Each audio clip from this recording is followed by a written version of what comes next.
అందరు ఇలా ఒప్పుకుంటే చాలా బాగుంటుంది కదా. వీడియో పెట్టచ్చు చూడండి. అవునా నాన్న? స్నేహ,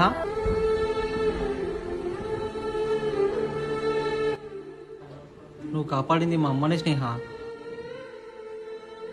నమస్తే. నమస్తే అమ్మా. సారీ అమ్మా, మా పరువు మర్యాదల గురించి ఆలోచించినా కానీ మీరు ఇంత పెద్ద మనసు అని ఆలోచించలేకపోయాను.